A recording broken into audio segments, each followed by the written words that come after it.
Buenos días. Nos reunimos hoy nuevamente en el marco de la Cátedra Juan Podestá, Cátedra Libre Juan Podestá, organizada por la carrera de Sociología de la Universidad Arturo Prat, para nuevamente poner a disposición de la comunidad exposiciones y aportes de investigadores e investigadores destacados dentro de la disciplina sociológica con temáticas contingentes y muy actuales. En esta oportunidad tenemos la posibilidad, y agradezco al mismo tiempo, de contar con la presencia del doctor Carlos Durán Migliardi. Él es doctor en investigación en ciencias sociales con mención en ciencias políticas de Flaxo, México. Él también es máster en ciencias sociales, también de Flaxo, México. Es licenciado en historia y también es sociólogo. Carlos ha tenido un trabajo fructífero ahí, importante, de mucha investigación en temáticas asociadas a la sociología política, al análisis del discurso, al estudio sobre juventudes y también políticas públicas. Hoy el doctor Durán nos invita de algún modo a revisar los últimos acontecimientos políticos que hemos vivido en nuestro país, relacionados puntualmente con el momento constituyente.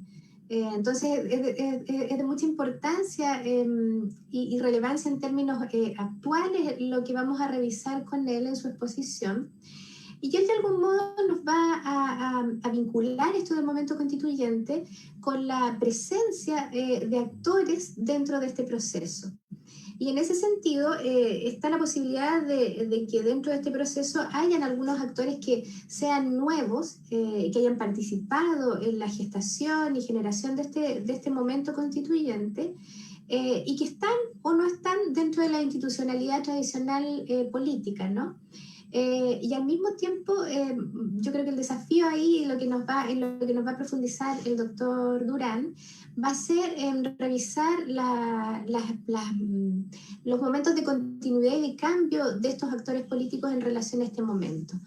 Entonces, sin más preámbulo, agradeciendo nuevamente su participación y su compañía en este momento, dejo con ustedes al doctor Carlos Durán.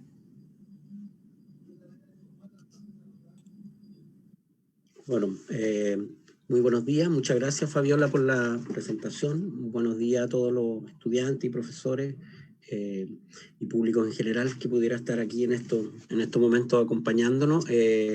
Bueno, para mí es muy grato conversar con la comunidad sobre estos temas, digamos, que son los temas que yo normalmente trabajo y que de cuando en cuando van asumiendo cierta actualidad, digamos.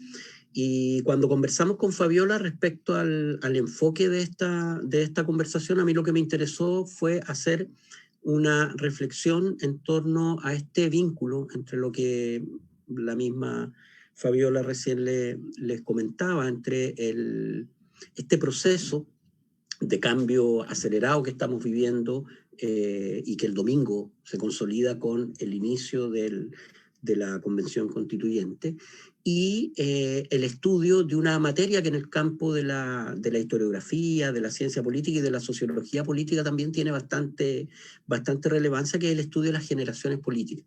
Entonces, mi reflexión va a ir en esa línea de pensar, de reflexionar de qué manera nuestro actual proceso histórico que estamos viviendo se articula con un campo de estudio, de investigación que refiere a este tema de las generaciones políticas. Así que yo les traje una presentación que busca ligar ambos temas.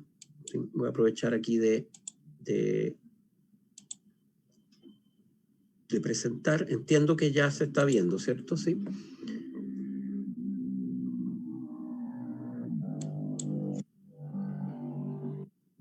Debe estar en proceso, ¿no? Sí se ve, profesor. ¿Se ve? Sí. ¿Pero no está en pantalla completa o sí? Eso no lo alcanzo a ver. Eso no. Ah, ya. Ahí sí. Ahí sí. Ahí sí, ¿cierto? Bueno, lo primero que debiéramos partir diciendo es que nuestro país se encuentra en un momento bastante excepcional, uno pudiera decirlo, en términos de que estamos situados frente a lo que yo denomino un tren de acontecimientos, ¿sí? Sobre todo desde el campo de la historiografía y de la sociología histórica, la reflexión en torno a la noción de acontecimiento es una reflexión bien que lleva bastantes problemas, digamos, porque ¿qué es aquello que nosotros podemos caracterizar, asociar con la noción de acontecimientos versus los procesos regulares que ocurren en la historia? Hay un historiador francés que se llama Fernand Braudel, que sobre este tema decía, ojo, que los acontecimientos muchas veces nos confunden porque son algo así como luces de luciérnaga que alumbran muy fuertemente en la noche, pero que en cualquier momento desaparecen. Y creo que esto es bien importante para efectos de recordarnos siempre de la amenaza del presentismo, como una forma de mirada que en el campo de la sociología, ¿sí? Es una amenaza bien presente, digamos, porque como la sociología trabaja con...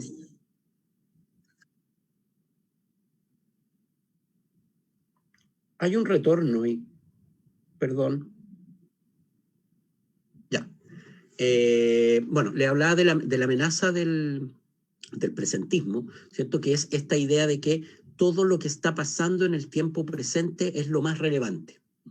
Y es muy difícil entonces cuando nosotros buscamos distinguir entre procesos y acontecimientos sin caer en esta trampa.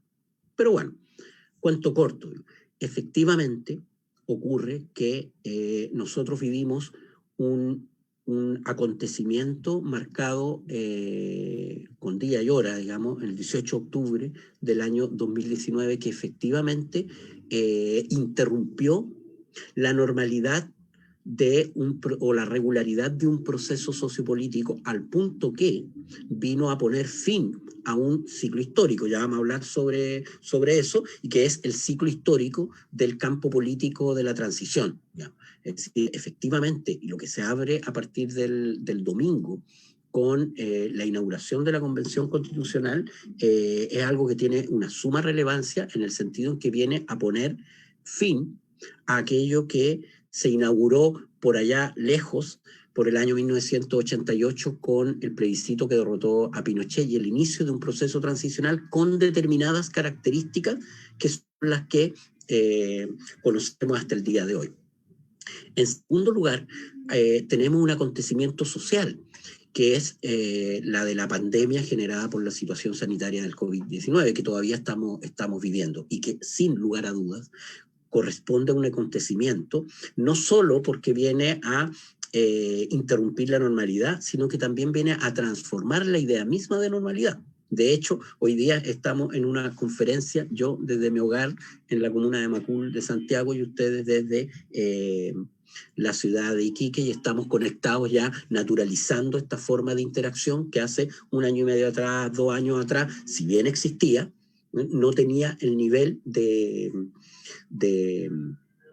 masificación, digamos. De hecho, toda mi familia en estos momentos está con distintas formas de conexión, y yo al venir a esta actividad dije, voy a una actividad en Iquique, ¿sí? Eso es un acontecimiento, ¿sí? Es decir, la capacidad que tiene un evento de transformar la noción misma de normalidad, no solo de alterar la normalidad, sino que de transformar la normalidad. Y por último tenemos un acontecimiento político, ya más acotado, ¿sí? menos gigante que los dos anteriores, y que es el terremoto electoral que vivimos hace muy poco tiempo, con la mega elección de constituyentes, gobernadores regionales, alcaldes y concejales, y que tiene una consecuencia muy fuerte para el tema que yo quiero sobre el cual quiero reflexionar en esta presentación, y que es el de la incorporación de nuevas actorías políticas al campo. Entre las muchas consecuencias que ha tenido el profundo cambio político al cual hemos asistido en el último tiempo, justamente una de ellas refiere a la existencia de nuevos actores. Probablemente algo que todavía no le tomamos el peso suficiente, pero si observamos hacia atrás, y vemos lo que fue la configuración del campo político institucional chileno. Cuando hablo del campo político institucional, hablo del campo de competencia e interacción entre partidos políticos legales que compiten en las elecciones por el poder institucional. Si uno observa la configuración de ese campo político, lo que llamamos la política de los políticos, claramente lo que había era una configuración conocida como binominal, ¿cierto? Es decir, que estaba conformada por dos grandes actores que a su vez estaban organizados coalicionalmente. Entonces teníamos por un lado a la Concertación y por otro lado teníamos a la Alianza por Chile. La Alianza por Chile tenía dos grandes partidos, la Concertación tenía 4 grandes partidos. Y eso era el campo político. Las voces de la política, los actores protagónicos de la política se subsumían en estos dos grandes grupos, ¿sí? Fuera del campo político institucional, habían otras actorías políticas, ¿ya? Porque ustedes, como buenos sociólogos y sociólogas, saben muy bien que la política no es solo aquello que acontece en los espacios político-institucionales, que la política también opera desde otros lugares, con otras formas de acción, no solo bajo la forma de partido, sino que bajo fórmulas múltiples, ¿sí? Todas aquellas multiplicidades acontecían en el margen del campo político-institucional, ¿sí? Es cosa de encender la televisión hoy día, es cosa de observar lo que se habla en la calle, lo que se habla hasta en los matinales, ¿sí?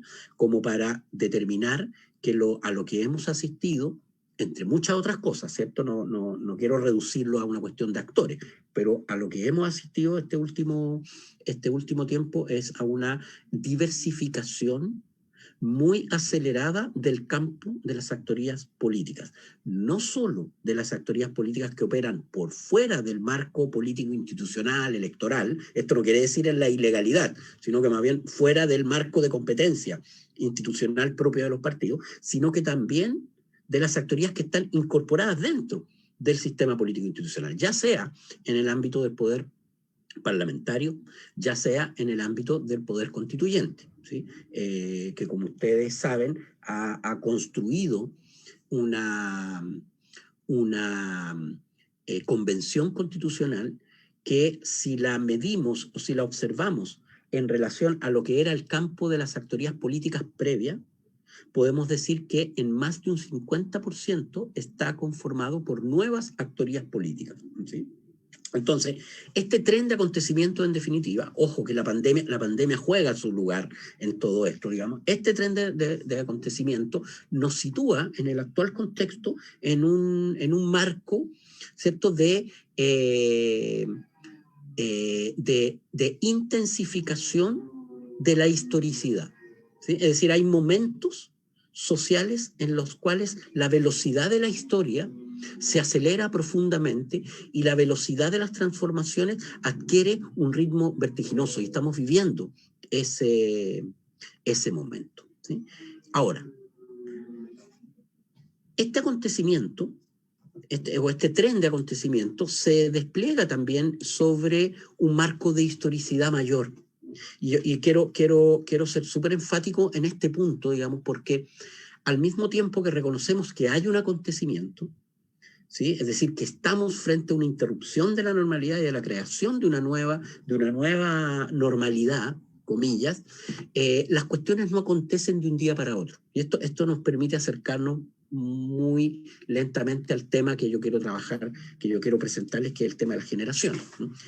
Los procesos históricos, si bien están sometidos a la contingencia, están sometidos al acontecimiento, están sometidos a lo impredecible, a lo nuevo, ¿sí? También operan sobre un marco histórico. El mismo Fernán Braudel, el historiador que le comentaba de las luciérnagas, decía que el tiempo histórico no es un tiempo unilineal, sino que el tiempo histórico es un tiempo que opera sobre diversas capas de historicidad. Está la capa de la corta duración, está la capa de la mediana duración, está la capa de la larga duración, ¿sí? Si lo llevamos a nuestras vidas, esto queda muy claro, digamos. ¿sí? Para nuestro sentido de la corta duración, un semestre académico es la vida, y tenemos que amanecernos y estudiar, y vamos sin dormir a tomar una prueba, etcétera, etcétera, ¿sí? Y ahí esa intensidad de la corta duración vuelve todo muy importante, ¿sí?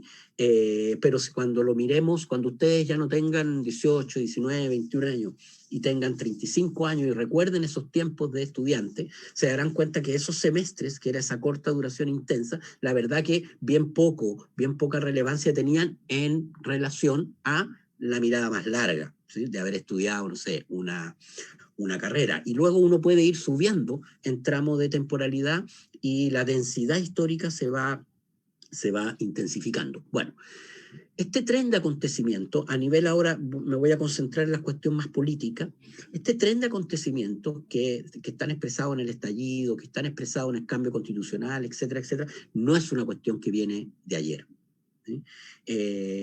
Yo aquí podríamos mencionar muchos más eventos, pero menciono a lo menos 5 hitos que, mirados hacia atrás, permiten ir desenredando la explicación histórica respecto al por qué y al cómo llegamos al 18 de octubre del 2019. ¿Sí? El 2017, por ejemplo, se genera, este es un evento político electoral, un evento político institucional, ¿sí? Quise nombrar eventos de distinta naturaleza. El 2017 se genera la incorporación de nuevos actores políticos al campo. Y estos nuevos actores políticos no solo vienen desde la izquierda, sino que también vienen desde la derecha, ¿ya? Y el campo político empieza a diversificarse en términos de su oferta, por decirlo de alguna manera, como hablan los politólogos. Voy a poner solo un ejemplo, ¿sí? Hasta el año 2017, dentro del campo político, es decir, dentro de los actores que formaban parte de los espacios hegemónicos de la institucionalidad política, hablar de cuestiones tales como el fin del sistema de pensiones y un seguro único de salud, por poner solo 2 ejemplos de demandas que están muy arriba, ¿sí? En la preocupación ciudadana, eran temas que no existían por parte de los actores políticos institucionales. Y desde el 2017, esos temas han comenzado a estar presentes. Vámonos un poquito más atrás y lleguemos al año 2011. El año 2011 hubo un ciclo de movilizaciones estudiantiles universitarias por la gratuidad de la educación, que marcó un hito no solo en términos de la incorporación de nuevos actores, el dinamismo de un movimiento social, sino que también por una cuestión que es súper importante y que tiene que ver con el cambio de la gramática política, de aquello de lo que se habla, ¿sí? A mí me tocó estudiar, yo soy un poquito mayor, a mí me tocó estudiar a inicios de la década de los 90. Y la demanda estudiantil por aquel entonces era la demanda por el arancel diferenciado, ¿sí? Es decir, lo que nosotros como estudiantes demandábamos era que a la gente que tuviera más recursos se le cobrara, a la gente que tuviera menos recursos se le cobrara menos, y a los que estuvieran en una situación de mucha precariedad no se les cobrara nada, ¿sí? Pensar en la gratuidad universitaria 25 años atrás era una cuestión inverosímil. Era una cuestión que estaba fuera del marco de lo que se hablaba, de lo que se enunciaba, de lo que se debatía políticamente. Y hoy día, a partir del 2011, ¿cierto?, la cuestión de la gratuidad pasa a ser un tema del día a día. El 2010, vámonos un añito más atrás del 2011, terminó el ciclo de gobiernos de la concertación, o sea, terminó un ciclo político de 20 años, de 4 gobiernos consecutivos, ¿sí? De un determinado signo político, con la centroizquierda jugando el rol, con la derecha jugando otro rol. La llegada de Piñera al gobierno, de Piñera 1 al gobierno en el 2010, generó una alteración de ese campo de interacción que explica mucho las crisis que vienen después.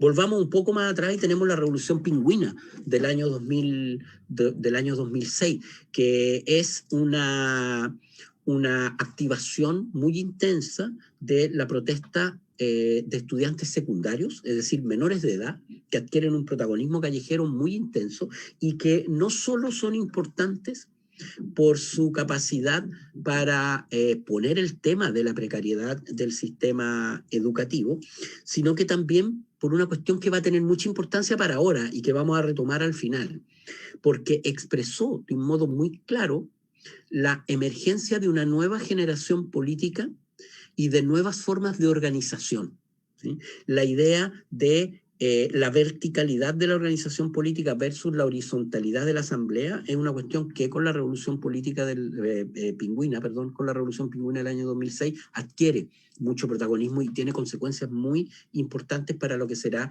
la actual forma de despliegue de la vida política de las nuevas generaciones, ¿sí?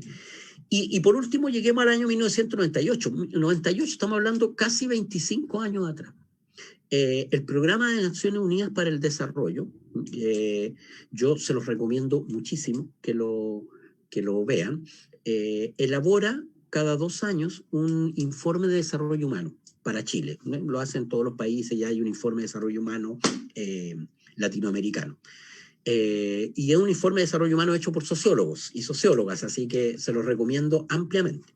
Y va cambiando a través del tiempo, a veces sobre participación ciudadana, hay un informe de desarrollo humano sobre ruralidad, hay distintos informes de desarrollo humano, y el del año 1998 es un informe de desarrollo humano muy importante. Yo se los recomiendo ampliamente. En la página del Programa de Naciones Unidas para el Desarrollo, pnud.cl, están todos estos informes muy accesibles. Es un informe muy importante que está inspirado en la elaboración sociológica de un intelectual alemán que se vino a vivir a Chile y que hizo su carrera académica acá en Chile, que se llama Norbert Lechner, que se lo recomiendo amplísimamente, y que incorporó el estudio de la subjetividad, y más específicamente el estudio de la subjetividad y su relación con la política. Entonces, a partir de estas elaboraciones de Norbert Lechner, el Informe de Desarrollo Humano de 1998 se dio a la tarea de estudiar lo que ellos denominaron el malestar social. Y llegaron a una conclusión muy interesante para ese momento, pero muy poco escuchada, muy poco atendida por los actores políticos, y que se tradujo en una advertencia, que fue la siguiente. El Informe de Desarrollo Humano dijo, ojo, estamos viviendo un tiempo de mucho progreso económico, son los tiempos en donde el país crecía 8%, 6% anual, ¿cierto? De mucho acceso a bienes, están creciendo los malls, ¿sí? Está creciendo el mercado de acceso al crédito, con mucha intensidad, con mucha velocidad, ¿sí? Y por lo tanto estamos viviendo un proceso de enriquecimiento, comillas, material, ¿ya? Que sin embargo, en paralelo, va trayendo consigo la generación en los ciudadanos y ciudadanas de una situación de malestar subjetivo. Un malestar subjetivo que se generaba por la idea de la inestabilidad y la incertidumbre. En otras palabras, la gente, todas estas conclusiones se fueron generando a partir de un conjunto de focus group y de encuestas que los sociólogos y sociólogas que elaboraron el informe realizaron. Y la conclusión era así, muy en síntesis. Era como, ahora tenemos acceso a la salud, tengo hijos que están estudiando en la universidad, ¿sí? Pero todo ello lo hago a costa del endeudamiento. Y estoy teniendo muchas deudas y tengo que trabajar mucho y estoy muy inseguro porque me da temor de que si me enfermo, mi hijo va a tener que dejar de trabajar, de estudiar, ¿cierto? Mi hija voy a tener que también ponerla a trabajar, etcétera, etcétera. Y entonces se iba incubando un malestar social muy lento, muy progresivo, muy de poco a poco, que terminó 20 años después, ¿cierto?, por estallar. Hablo sobre todas estas cuestiones para colocar el acento en algo. Los acontecimientos, y el 18 de octubre del 2019 sí que fue un acontecimiento, no operan, vuelvo a repetir, sobre la base de nada, de un terreno vacío. Operan sobre un marco de historicidad que en este caso viene desplegándose hace muchos años. Por eso que es tan imperdonable la frase esta del no lo vimos venir, porque se veía venir, ¿sí?, que se iba incubando un malestar social que iba de alguna manera a expresarse como terminó expresándose efectivamente. Bueno, ¿qué ¿Qué rol ocupan entonces las generaciones políticas en este proceso de cambio? En la ciencia política y en la sociología política hay una larga conversación respecto a por qué se producen los cambios políticos. O sea, ¿qué es lo que explica lo que recién decíamos al inicio de esta sesión? ¿Qué es lo que explica que pasemos de un campo político configurado por el bicoalicionismo, ¿cierto? Por esto que se llama el duopolio, ¿cierto? Por dos grandes actores, con determinados contenidos, con determinadas cosas que se hablan y otras cosas que no se hablan, con determinadas formas de concepción de la participación social y política de la ciudadanía, con determinados contenidos, con determinada dirección del proceso social hacia, ¿sí?, un campo político completamente distinto como el que estamos empezando a configurar a partir de los últimos años. ¿Y qué rol ocupan las generaciones políticas en todo eso? ¿Sí? Bueno, respecto al tema del cambio político, ¿sí?, es decir, esta pregunta de por qué cambian los sistemas políticos, hay distintos enfoques. Yo aquí les quiero señalar muy sumariamente a lo menos 5. Uno de ellos es el de las concepciones institucionalistas, que lo que plantean es que cuando las reglas del juego cambian, ¿sí?, cambia todo el juego. ¿Sí? Los que saben de fútbol, los y las seguidoras de algún equipo de fútbol saben que si se modifica una regla, como por ejemplo antes los jugadores podían devolverle al arquero la pelota, el balón, y el arquero podía tomarlo con las manos. Hoy día está prohibido que un defensa o un jugador le entregue al arquero el balón y el arquero lo pueda tomar con las manos, entonces tiene que tomarlo con el pie. Ese pequeño cambio en la regla del juego, que es lo que genera un cambio en el juego en su totalidad. El 2017, entre el 2012 y el 2017, fuimos testigos de 2 modificaciones muy importantes en la institucionalidad político-electoral. Una de ellas fue el fin del sistema de la inscripción voluntaria y el voto obligatorio. Recuerden ustedes que antes votaban todas aquellas personas que se inscribían en los registros electorales. Los que no se inscribían en los registros electorales quedaban fuera del padrón.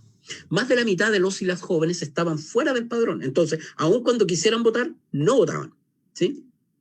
Y las personas que estaban dentro del padrón, es decir, las personas mayores que se habían inscrito en su momento, ¿sí?, estaban obligadas a votar. El 2012 esa norma cambió y se estableció un sistema de inscripción automática y voto voluntario. ¿Qué significa eso? Que todas las personas pueden votar, pero es voluntario votar. Por lo tanto, esto modificó absolutamente el mercado de electores. Y por otro lado, el 2017 se puso fin al sistema electoral binominal. Muy rápidamente, porque sé que estos temas son bien aburridos, el sistema electoral binominal estaba hecho para que las 2 primeras mayorías adquirieran el 100% de la representación política. El sistema que tenemos actualmente, que es un sistema proporcional, lo que hace es privilegiar por sobre la estabilidad que genera que haya pocos actores, la diversidad de actores. Y eso se tradujo en las elecciones parlamentarias del 2017, que diversificó fuertemente el campo político institucional.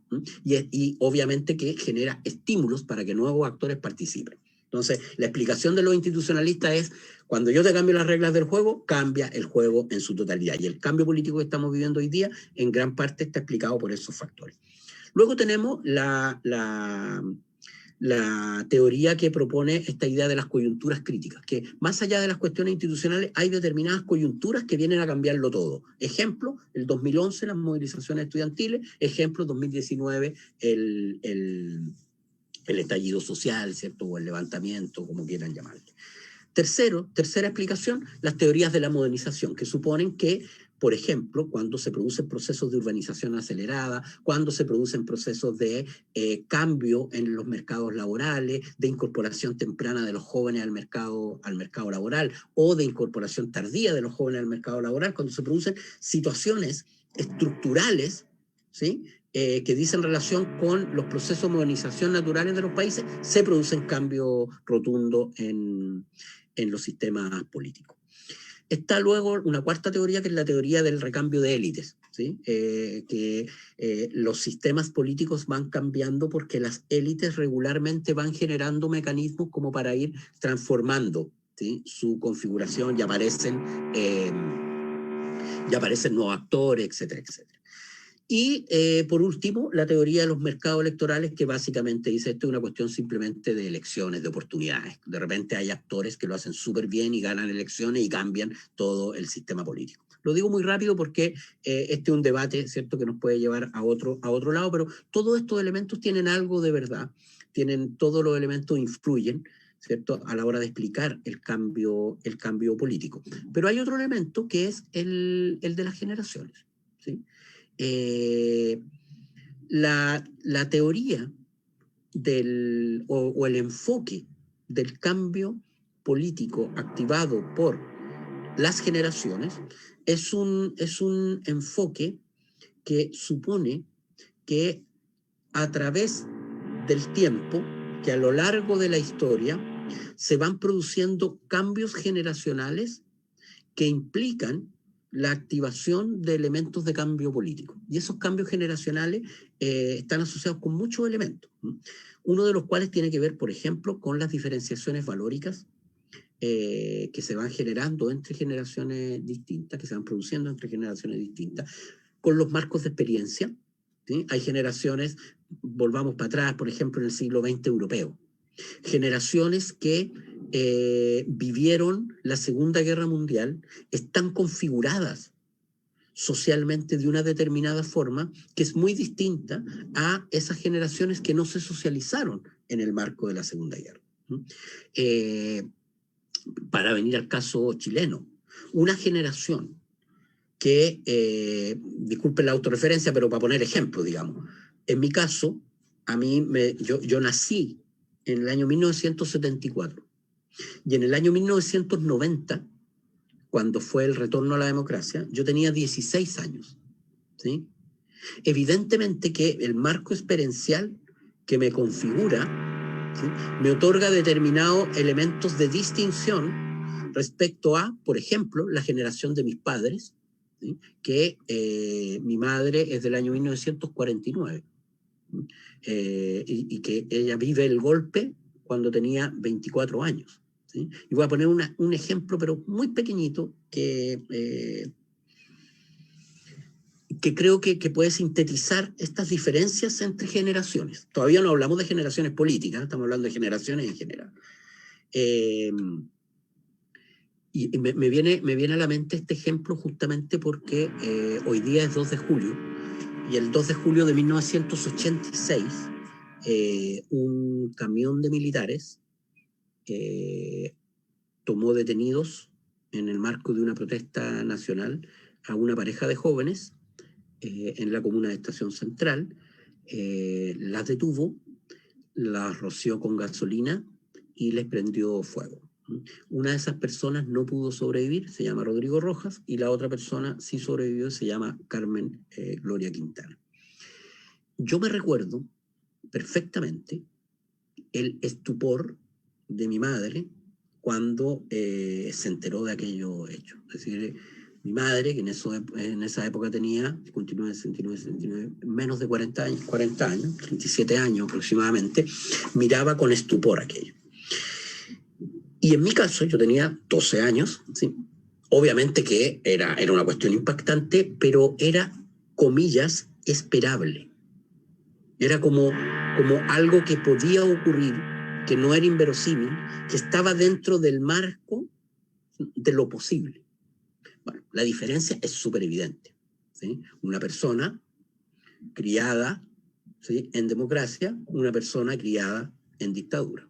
Por lo tanto, que mira la realidad social de una manera absolutamente distinta. Pues bien, para no aburrirlos con esto se traduce por consecuencia a la configuración de lo que llamamos las generaciones políticas. ¿Y qué son las generaciones políticas? Primero, una generación política está vinculada, pero no es subsumible completamente a lo etario. Hablar de generaciones no es sinónimo de hablar de edad, ¿ya? Esto es súper importante, ¿por qué? Porque pueden haber 2 generaciones, ¿sí?, que etariamente sean similares, ¿sí?, pero que sean dos generaciones distintas.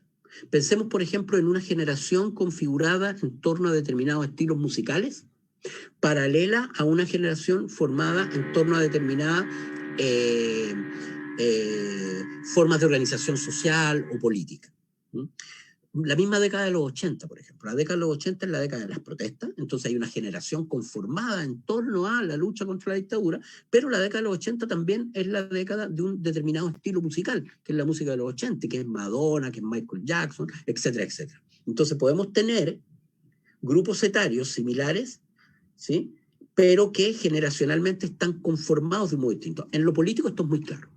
Políticamente tenemos generaciones, ¿cierto?, que pueden estar vinculadas a lo etario, ¿sí?, etariamente, perdón, pero que son distintas porque tienen marcos experienciales que son distintos. Por eso que puede haber una convivencia de generaciones, ¿sí?,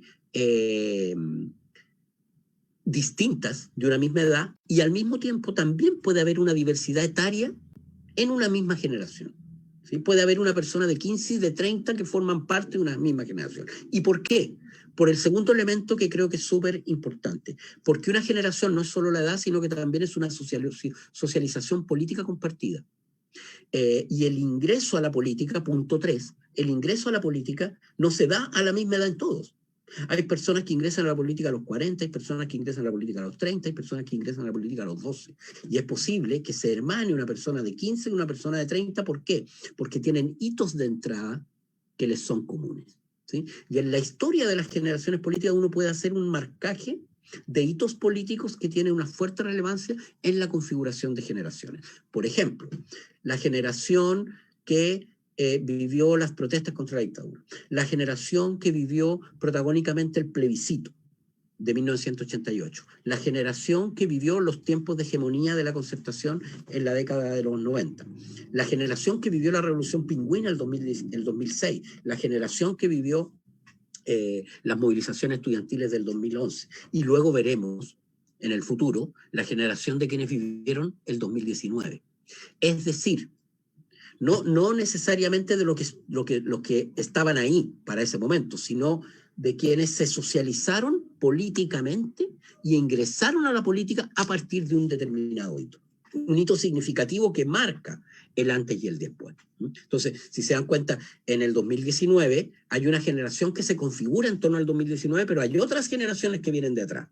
Está la generación que está protagonizando eso, que ya es treintona, que viene del 2011, y están los viejos, que vienen de los 80.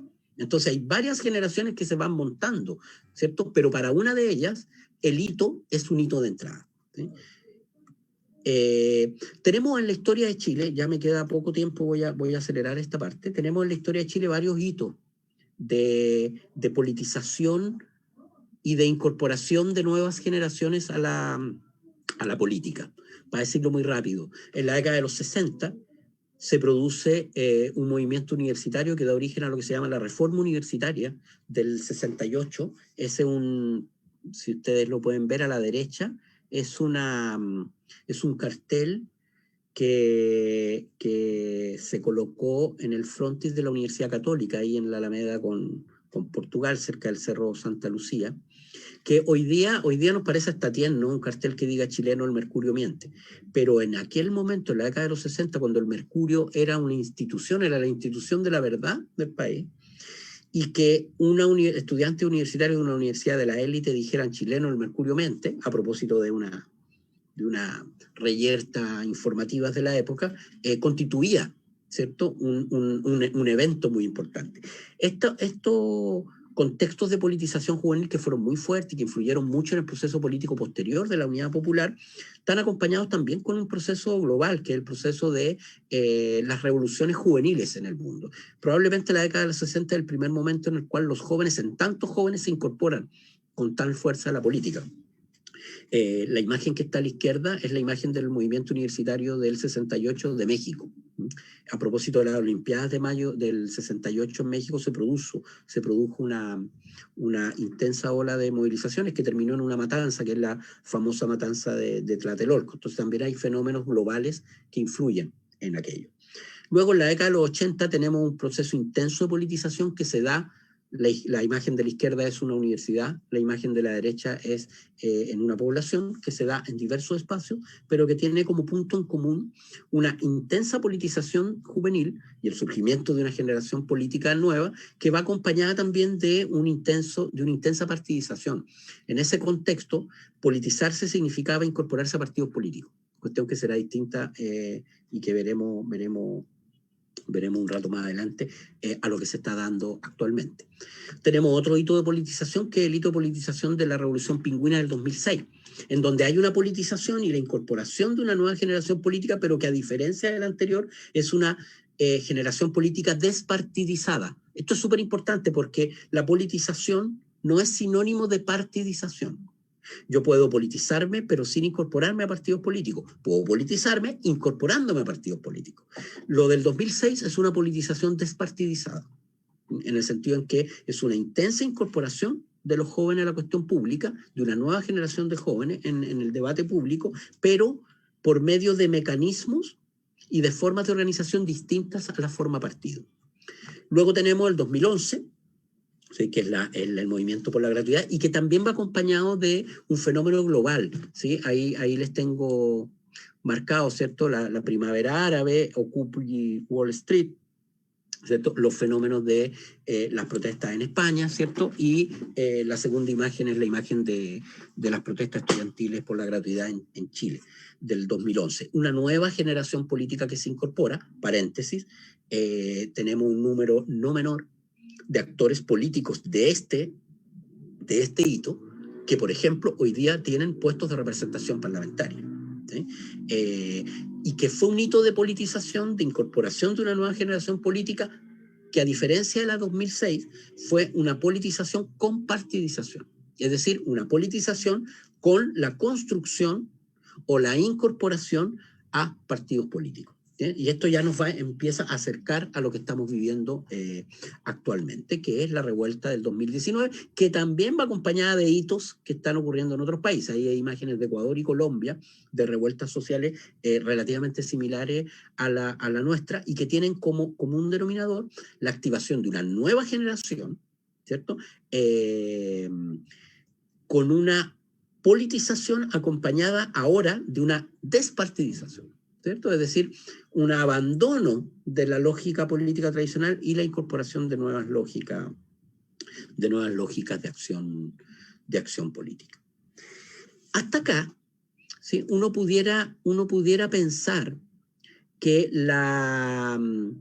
una generación política, ¿sí? implica renovación, ruptura, innovación y una suerte de clivaje entre lo nuevo y lo viejo. Es decir, una nueva generación política viene a colocar nuevos temas y a romper con el pasado. Yo lo que quería señalarle acá es que en el estudio de las generaciones también existe la trampa del presentismo que mencionábamos anteriormente, ¿cierto? Esta idea del joven presentista que mira hacia atrás y que dice: los de atrás son el pasado, yo soy el futuro. Y tiende a construirse una cierta idea de que hablar de generaciones significa hablar desde esta óptica de la novedad, ¿cierto? De la innovación, de la ruptura con el pasado. Cuando uno investiga las generaciones políticas, cuando uno comienza a observar cómo construyen su discurso, cómo se van incorporando a la política, tú te comienzas a dar cuenta de que una generación política no se construye. No estoy hablando desde el deber ser, estoy hablando desde la empiria, ¿sí? Las generaciones políticas no se construyen solamente desde la idea de la innovación, sino que también desde la idea de la continuidad. Una generación política construye un relato de sí misma. Esto yo quiero hacerle referencia, ya me queda poco tiempo, a una investigación que actualmente estoy desarrollando en curso, que es sobre nuevas organizaciones políticas. Entonces, lo que he intentado hacer es reconstruir las narrativas de estas generaciones respecto a su origen, de dónde vienen, para dónde van, ¿sí? Y ver la forma en que la idea de continuidad y ruptura se representa en estas generaciones. Entonces, lo que acá les comento es algo que tiene que ver con algunas conclusiones preliminares de aquello que estamos investigando. Y nos hemos dado cuenta de que la idea de generación, de formar parte de una generación, el autorreconocimiento como miembro de una generación política que adquiere protagonismo en el presente, no solo coloca acento en la articulación presente-futuro. Para decirlo súper rápido, la idea de la autoconstrucción de una generación no solo es yo soy el futuro, sino que también yo vengo de un pasado. Y es la búsqueda por construir hilos que me inscriban en una historia que viene detrás. Esto se articula con una segunda idea, que es la idea de yo invento, yo innovo, yo creo nuevas cosas, yo practico nuevas modalidades de acción, pero también heredo formas de acción tradicional. Hay un ejemplo que es muy lindo respecto a esto, que es el cacerolazo. ¿Sí? El cacerolazo, ustedes saben que es una forma de protesta, un repertorio de protesta que viene de muy atrás y que fue muy intenso durante las protestas contra la dictadura. El retorno del cacerolazo y la activación del cacerolazo por las nuevas generaciones políticas implica, en el relato mismo de ellas, una suerte de inscripción en una historia larga, ¿sí? en una suerte de reconocimiento de que su irrupción no es pura novedad, sino que también es adquisición, ¿cierto?, de una historia que viene para atrás. Me gusta mucho esta idea de la invención y la herencia como parte de la narrativa que una generación construye de sí misma. Nosotros inventamos, pero también heredamos, ¿sí?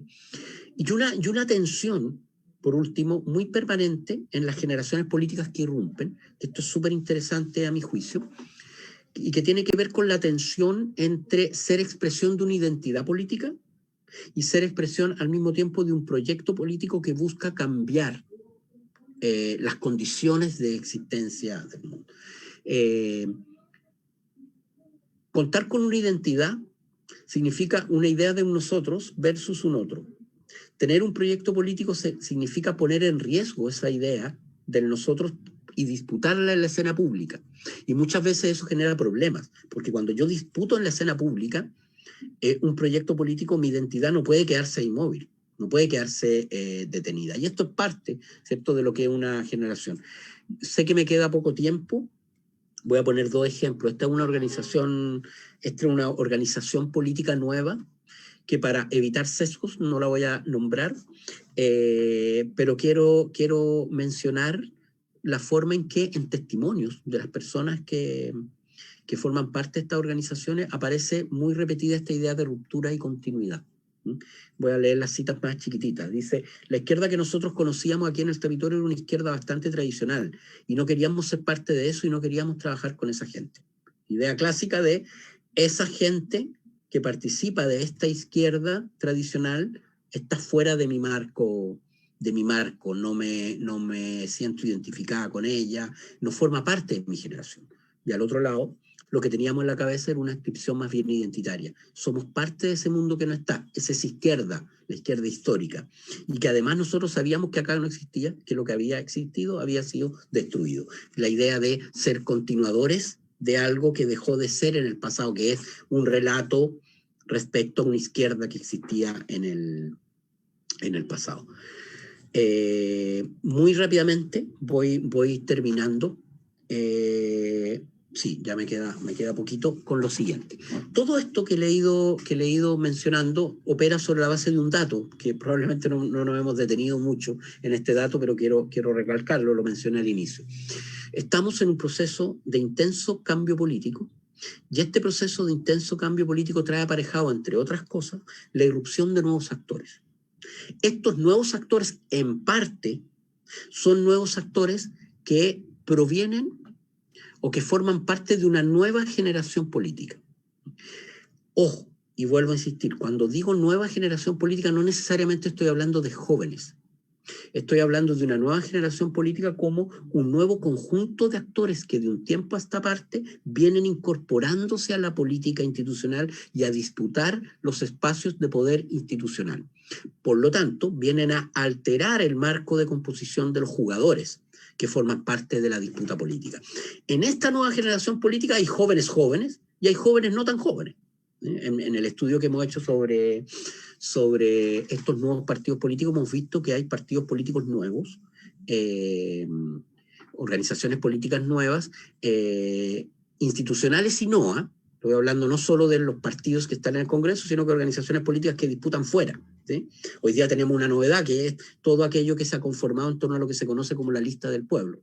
En todo este marco de organizaciones, lo que tenemos son jóvenes, es decir, jóvenes que estaban cumpliendo mayoría de edad hace poco tiempo, pero también tenemos personas de 30, incluso de 40 años, que nosotros identificamos como socializadas políticamente en el marco de esta nueva generación. Entonces, cuando hablamos de una nueva generación política que irrumpe en el actual contexto de transformaciones, no solo estamos hablando de jóvenes, también estamos hablando de no tan jóvenes que se incorporan.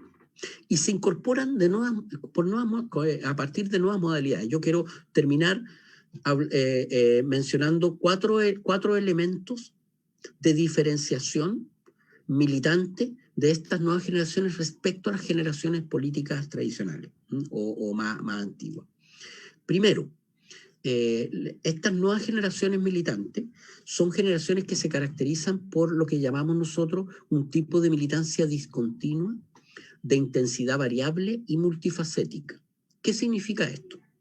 Para decirlo muy brevemente, la idea del militante clásico, en el mundo de la izquierda sobre todo, es la idea del Che Guevara, ¿sí? Por mucho que el Che Guevara es solo uno, ¿cierto? Pero es la idea de cuál es la forma de hacer militancia, es la forma de alguien que se entrega a una causa, de una militancia 24/7, de una militancia que me lleva toda la vida, ¿sí? Versus una militancia que sube y baja, que a veces es muy intensa y a veces no lo es tanto, y que incluso es una militancia que puede militar en distintos lugares. Hay, por ejemplo, una cuestión que nos ha tocado estudiar, que es, por ejemplo, el caso de las militancias feministas. Hay mujeres que son militantes de un partido, de estos partidos nuevos, de esta organización nueva, pero al mismo tiempo son militantes feministas. Y hay un entrecruce entre el espacio de militancia feminista y el espacio de militancia partidario que no es exactamente idéntico, ¿sí? No es como la militancia clásica, por ejemplo, por poner un partido tradicional, la militancia clásica de un partido como el Partido Comunista. Antes que cualquier cosa, yo soy comunista. Podré ser trabajador, campesino, feminista, pero soy comunista. Esa es la identidad que me configura. Eso es el marco, ¿sí? Militante que me convierte en un determinado actor político. Hoy día no hay una respuesta de esa forma. Hoy día yo soy del partido X, pero también soy feminista, pero también soy pobladora de tal lugar y actúo en función de esa naturaleza polifuncional de la militancia, ¿sí? Y eso se traduce en un conjunto de elementos que están puestos ahí, pero que están relacionados con todo esto, ¿cierto? Un pluralismo identitario, ¿cierto? Ya la idea de militar en un partido, piensen, por ejemplo, en una figura como Pablo Neruda, para ir al siglo XX. Pablo Neruda le escribía poemas a su partido, ¿sí? Hoy día difícilmente un militante de una de estas organizaciones nuevas le construirá un poema a su partido. No porque su partido sea una cosa muy, muy poco agraciada como para dedicarle un poema, sino que el partido y la forma orgánica es una cuestión más puramente instrumental. Lo importante tiene que ver con el activismo, ¿cierto? Y con buscar formas eficientes de lograr objetivos más que la identificación militante con una orgánica específica. ¿Ya? Elementos de continuidad que están presentes y que a veces se nos confunden un poco. Hay todo un debate que se ha abierto sobre el tema del mundo independiente, ¿sí? A propósito de la lista del pueblo o de otro tipo de organizaciones, no solo que están fuera de los partidos, porque por ejemplo en el mundo del Frente Amplio también hay muchas organizaciones sociales, comillas, independientes, digamos. Entonces, en diversos espacios del campo político que se está configurando hay militancias independientes, comillas. Y uno podría pensar que esa distinción entre partidos, antipartidos, es una distinción nueva, y no. Es una distinción permanente y es un problema permanente de la militancia política, esta articulación o esta forma de relacionar lo que llamamos la militancia política con la militancia social.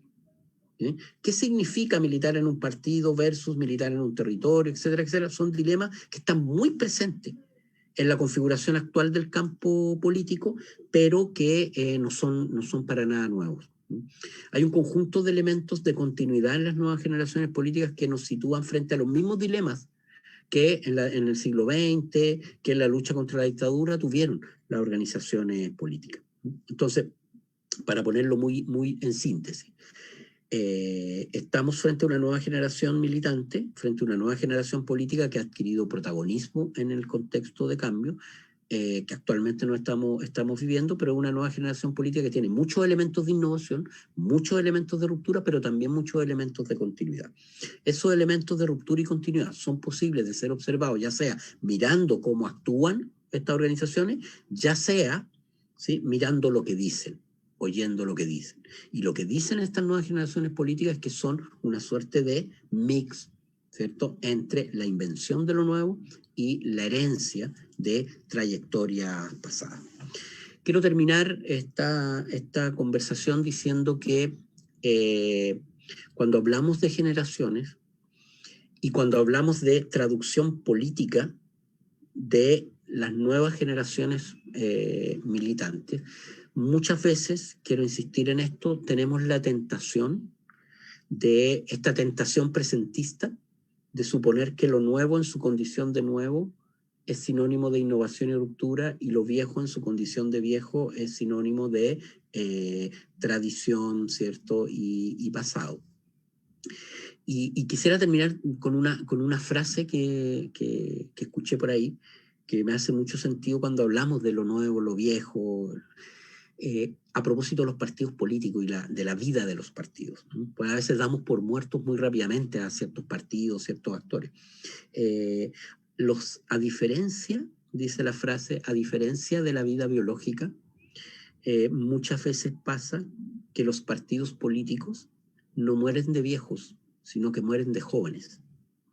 Y esto es bien importante para entender que la incorporación de nuevas generaciones a la política no es una cuestión fácil, ¿sí? No es una cuestión que se sostiene puramente en las virtudes innovadoras de las nuevas generaciones, porque los campos políticos tienen sus complejidades, tienen sus continuidades, tienen sus tensiones, y las fuerzas de la conservación muchas veces son mucho más potentes de lo que pensamos. Bueno, quiero ir terminando entonces, les agradezco mucho y me excuso por si en algunos momentos pude haberme ido un poco por las ramas, pero bueno, muchas gracias por la atención.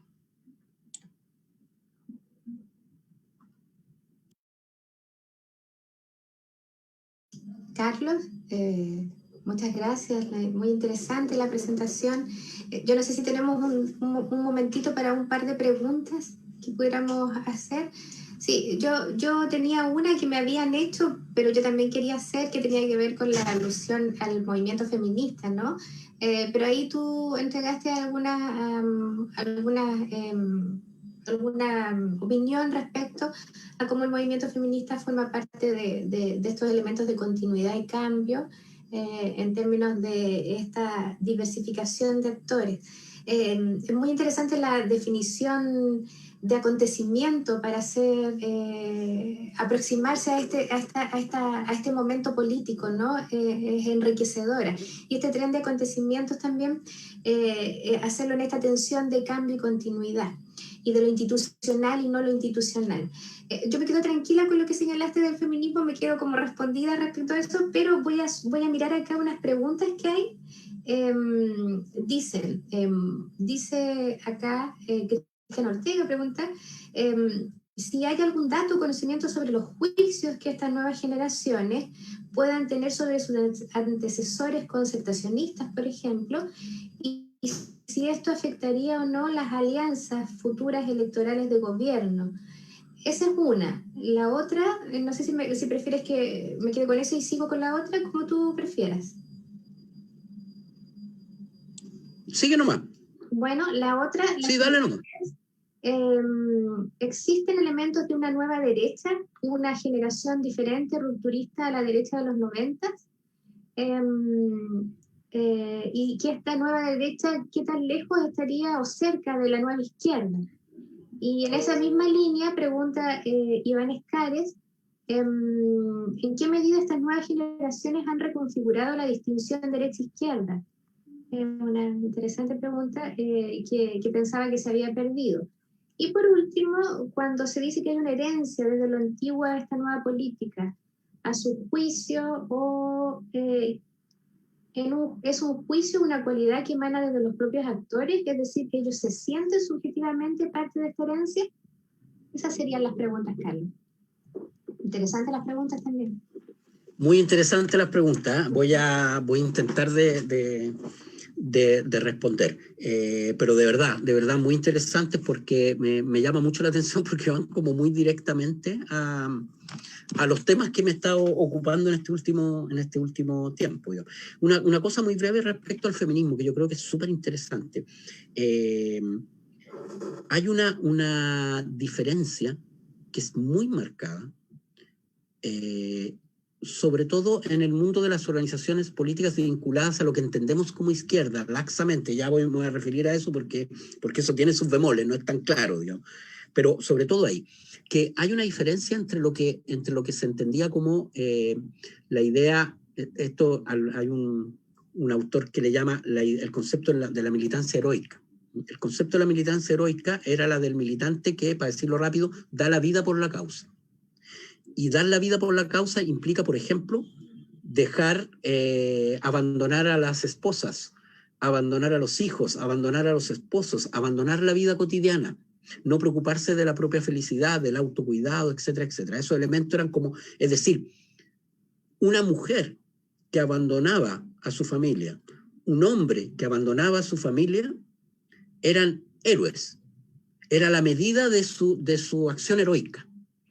Hoy día está muy presente la idea de la valorización de lo que por ahí se llama el autocuidado, que es un discurso muy, muy, muy presente en estos nuevos mundos militantes, y la necesidad de resguardar los elementos de lo que antes se conocía como vida privada, ¿cierto? De los lazos afectivos, la forma del trato, etcétera, etcétera, que son elementos que se han incorporado muy fuertemente y en los cuales la cultura feminista y el activismo feminista al interior de las organizaciones ha sido muy, muy protagónico, ¿no? Y eso ha ido como alterando mucho la forma de configuración del cómo se vive la militancia. Respecto al tema del juicio de las generaciones, muy interesante pregunta. Yo creo que estamos montados justamente hoy en un proceso político en el cual esta disputa generacional está muy presente.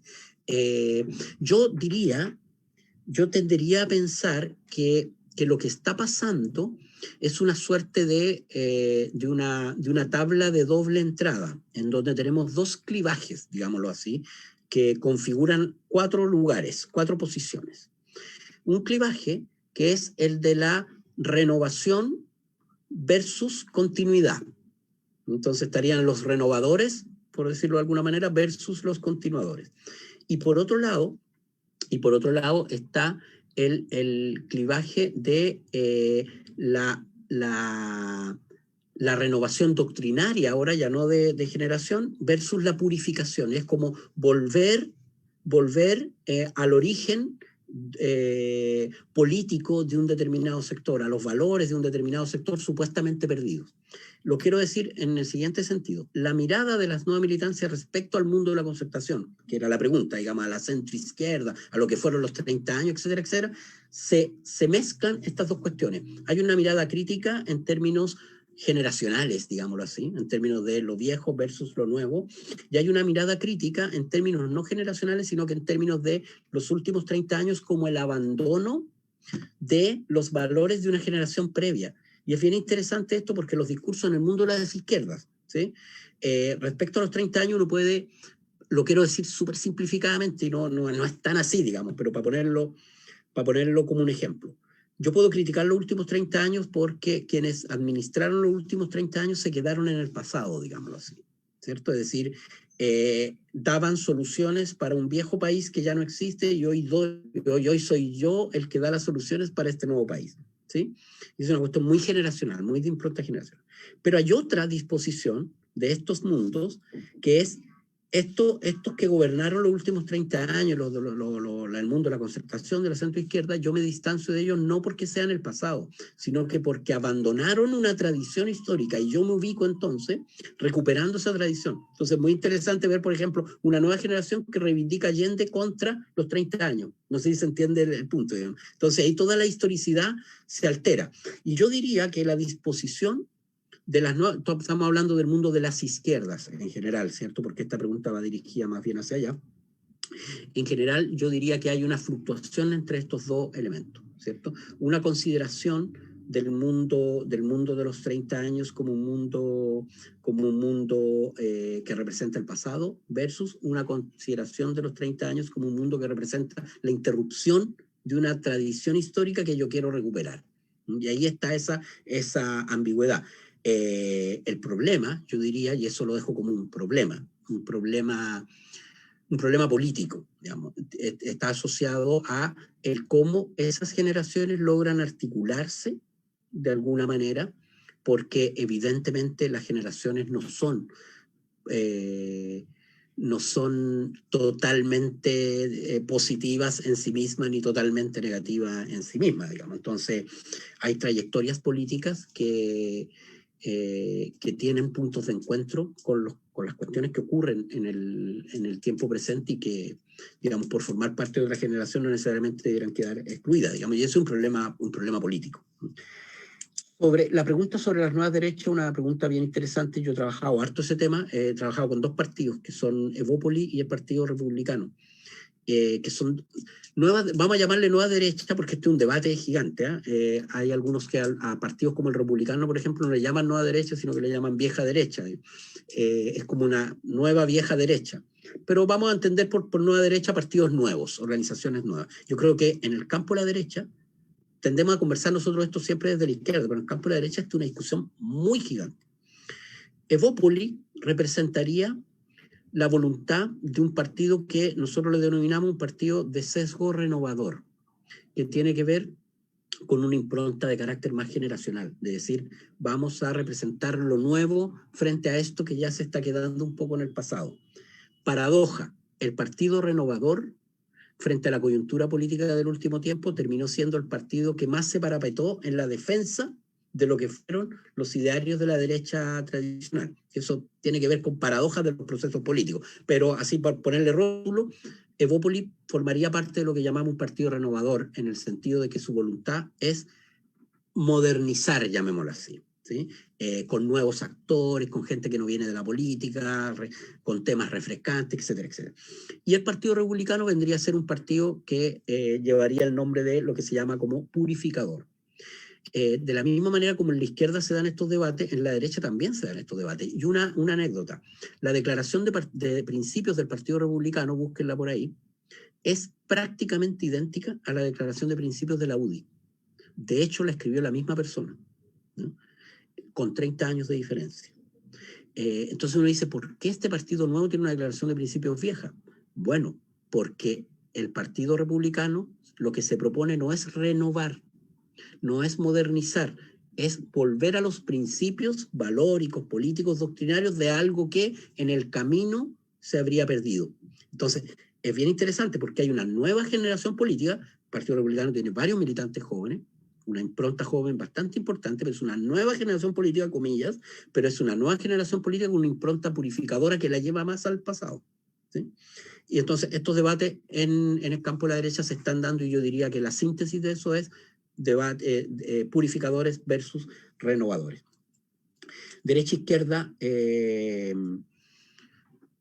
yo diría, así para ser bien sintético, diría que la conformación de un campo político fundado en la distinción derecha-izquierda sigue estando vigente, completamente. Lo cual no significa que no sea que siga siendo la distinción exclusiva y casi excluyente del pasado. Yo creo que hoy día el clivaje izquierda-derecha está presente, pero está atravesado por un conjunto de clivajes y de otras distinciones que están, y creo que esta es una de las novedades del campo político chileno del futuro, por un conjunto de otros clivajes y distinciones que pasan a tener un rol muy central en la disputa política. Por ejemplo, Regiones Santiago. ¿Sí? Todo el debate respecto a la descentralización pasa a ser una cuestión súper importante que en determinados momentos y circunstancias permite que actores políticos de izquierda y derecha se unifiquen. ¿Sí? Es lo que pasa, por ejemplo, con el espacio político institucional con la bancada regionalista, ¿sí? En donde hay gente de derecha y gente de izquierda, porque el clivaje no es izquierda-derecha, sino que es regiones versus Santiago. El feminismo ocurre lo mismo. Dentro de las izquierdas hay izquierdas patriarcales y izquierdas no patriarcales, ¿sí? Y así sucesivamente con otro tipo de clivaje. Entonces, en síntesis yo diría, es un clivaje que sigue existiendo, pero que ya no tiene la potencia de configuración exclusiva del campo. Y lo último respecto al tema de las continuidades y rupturas, sí, lo respondo bien sintéticamente. Fue un hallazgo de la investigación que estoy haciendo, digamos. A mí me ha tocado hacer cerca de 70 entrevistas a nuevos actores y grupos de discusión. Y siempre colocamos esta pregunta respecto a las trayectorias militantes. Y siempre nos fuimos dando cuenta de un énfasis muy marcado de los mismos actores en buscar el lazo con el pasado. Y es muy interesante porque la idea de ruptura siempre está súper presente, lo mencionábamos. Pero hay una conciencia, digámoslo así. Conciencia no lo digo en términos de necesariamente un valor, así como que bueno que lo tengan. No, es como una necesidad racional muy presente de vincular lo nuevo con una trayectoria histórica que le da como un estatuto histórico. Es decir, como yo no soy un aparecido, por decirlo de alguna manera. No soy un aparecido porque en mí está, no sé, Recabarren, un siglo atrás, ¿sí? O Allende, o los luchadores de la década de los 80, ¿sí? Es decir, en mí hay una trayectoria que se encarna en lo que representamos como movimiento, como organización. Carlos, y yo sé que nos quedan los últimos momentos, pero tengo tres preguntas. Una cortita pregunta si el Partido Liberal, ¿dónde estaría en esta clasificación que tú haces? Y las otras dos, Julio Ruiz nos pregunta, ¿el feminismo como movimiento antipatriarcal no replantea la forma de conceptualizar la política, sus modos de organización y de construcción con una dimensión cultural de mayor alcance, o solo sería una actora más de una nueva generación política? Y la otra pregunta de Diego Urrutia, excelente presentación, bueno, hay varias ahí, felicitaciones. Si existe alguna relación, pregunta Diego, entre la participación ciudadana de la política actual y el capital cultural que puedan tener los agentes que participan, sobre todo en el último tiempo. Yo creo que con esas preguntas nos quedamos, Carlos, para que te puedas ir.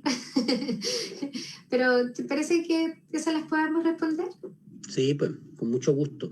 Muy buenas preguntas, la verdad, sí, muy interesantes sí, y darían para mucho. Yo trato de ser económico en mis respuestas para no aburrirlos, pero muy interesante todas las preguntas. El Partido Liberal, efectivamente, es bien interesante el Partido Liberal porque doctrinariamente, y de hecho en su iconografía y en todas sus imágenes, sus valores doctrinarios son del siglo XIX.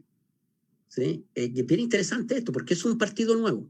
Es un partido de jóvenes, pero también de personas bien mayores. ¿Sí? Yo he observado su composición, digamos. Entonces son como dos generaciones, etariamente hablando, digámoslo así, muy distanciadas. ¿Sí? Hay jóvenes bien jóvenes y hay personas bien mayores en edad. ¿no? Y que tienen yo creo que es bien interesante su conformación porque de alguna manera hace muy difícil su clasificación, digámoslo así, su ubicación en términos de estas dicotomías generacionales. Y es una muy buena expresión de la dificultad de trabajar dicotómicamente estos temas. Porque, primero, representan temas nuevos, por ejemplo, solo un ejemplo, el tema de la eutanasia, que ha sido un tema relevado por los liberales en el Congreso, pero al mismo tiempo reivindican figuras de la historia intelectual de Chile que son del siglo XIX, como Bilbao. ¿Sí? Al mismo tiempo tienen una militancia muy joven, pero logran hacerle sentido, ¿sí?, a militantes muy mayores en términos, comillas, etarios. Entonces, para responder específicamente la pregunta, yo creo que el Partido Liberal es un gran ejemplo de los límites de la dicotomización de los temas generacionales, ¿sí? Porque es una suerte de mezcla. Respecto al tema del feminismo, si bien entendí, sobre todo en el mundo de las organizaciones de izquierda, de lo que entendemos como el campo de la izquierda, ¿cierto? O el mundo de las organizaciones y los activismos sociales, el feminismo efectivamente ha pasado a ocupar un lugar transversal. Yo creo que tiene una diferenciación bien importante de señalar respecto a otro tipo de activismos sectoriales. Voy a poner un ejemplo. Los activismos vinculados a los temas de los trabajadores, por poner un caso, ¿no? Sindicatos o agrupaciones de trabajadores tienen una suerte de conformación actoral vinculada a ese mundo. En el caso del feminismo ocurre una cosa distinta, porque el feminismo no tiene una localización específica. El feminismo es algo así como un eje transversal que contamina, en el buen sentido del término obviamente, que contamina el conjunto de prácticas de este nuevo tipo de organizaciones, ¿sí? No sé si lo explico bien, digamos, pero no es que en una organización, esto lo he visto por ejemplo en partidos como Revolución Democrática, Convergencia Social, Comunes, que son partidos del Frente Amplio y que he tratado de mirar muy de cerca, todos esos partidos tienen frentes feministas. Entonces, hay feministas que militan en ese frente. Pero en los espacios territoriales locales, en los comunales, en los regionales, la perspectiva feminista, comillas, está explícitamente declarada, ¿sí? como un enfoque que configura. Por poner un ejemplo que quizás es menor, pero creo que tiene sentido. Las direcciones comunales en estos partidos son paritarias, ¿sí? Es decir, todas las direcciones comunales tienen 2 personas, ¿cierto? En sentido paritario. Y eso tiene que ver con un enfoque transversal. Entonces, más allá de los juicios que se puedan señalar sobre eso, si eso es insuficiente, si es suficiente, lo que sea, el punto es que hay una marcada presencia transversalizada de las agendas feministas en el conjunto de las organizaciones y no de un modo sectorial, ¿cierto? Es decir, el feminismo no es un frente más, sino que es un eje transversal. Y sobre el capital cultural, tremenda pregunta, tremendo tema. Yo diría lo siguiente. Existe, y eso está súper estudiado, una tradicional durante las últimas décadas y marcada composición socioeconómica del voto, ¿ya? Durante los últimos 20 años en Chile votaban los adultos y las personas de nivel socioeconómico medio y alto. Y eso era muy marcado. Todas las gráficas, todos los estudios que hay muestran una correlación muy directa entre nivel socioeconómico y voto y edad y voto. Por consecuencia, ¿dónde están las personas que menos votaban? Son los jóvenes de las comunas urbanas, ¿sí? De nivel socioeconómico bajo. Los jóvenes populares urbanos, ¿sí? Que votaban en porcentajes incluso menores al 10%, versus jóvenes de comunas de nivel socioeconómico alto que votaban en porcentaje cercano al 60%. ¿Sí? Es decir, la voz de un joven de Vitacura se hacía oír 6 veces más que la voz de un joven de La Pintana, por poner un ejemplo. Creo que lo que ha pasado en el último tiempo es que se ha ido dando una democratización muy intensa de la participación en 2 dimensiones, ¿cierto? Habla aquí de capital cultural y en países como el nuestro el capital cultural está muy correlacionado también con el nivel socioeconómico, entonces perdóname que lo lleve hacia allá, pero lo que ha pasado es, primero, a partir del 2017, pero con mucha fuerza para el plebiscito constitucional, se generó una intensificación muy fuerte de la participación de jóvenes populares urbanos en las elecciones, ¿sí? Que fueron a votar por primera vez. Y eso anuncia potenciales cambios que pueden ser muy relevantes para el futuro, porque los politólogos que estudian el comportamiento electoral plantean que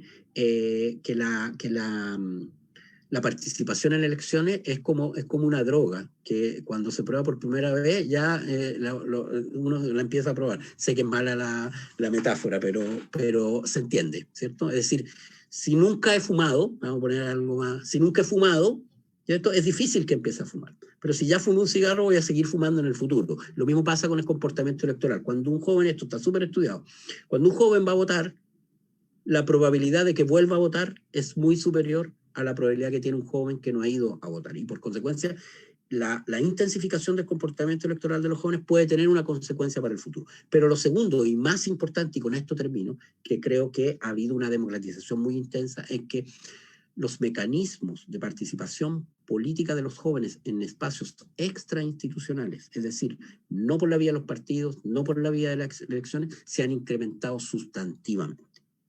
Es una cuestión que se está observando con mucha claridad en zonas populares urbanas, como el tejido organizacional de las juventudes ha venido creciendo con mucha fuerza. Esto no solo viene de ahora, esto viene de antes, y está estudiado por un informe del PNUD, de hecho, del año 2013, ¿cierto? Cómo los jóvenes estaban repolitizándose, y se ha intensificado con mucha fuerza, y yo creo que a nivel de la participación política no institucional o extrainstitucional, es muy interesante ver cómo se ha ido dando una democratización de la participación, no solo juvenil, sino que en general de la participación social y popular. Bien, gracias por responder esas. Realmente estaban muy interesantes las preguntas, ¿no? Dan como cada una para detenerse ampliamente. Entonces agradezco también a quienes nos han acompañado hoy día, a quienes seguramente van a ver el video después también, porque esto es algo que ocurre mucho ahora en redes sociales. Mucha gente no se puede conectar en el momento, pero después el video ahí queda y van a poder acceder a él. Entonces agradezco también el interés y las preguntas. Y por supuesto vuelvo a agradecer a Carlos su participación, muy interesante la exposición, realmente muy valioso tener acceso a este proceso de investigación en que estás trabajando. Agradezco a nombre de la carrera de Sociología, también de la Facultad de Ciencias Humanas y de la Universidad Arturo Prat la participación de Carlos, y dejo a todos y todas invitados para las próximas actividades que vamos a tener como carrera en el marco de la Cátedra Libre Juan Podestá. Eso, que estén todos muy bien, muchas gracias. Muchas gracias por la invitación. Chao y nos vemos.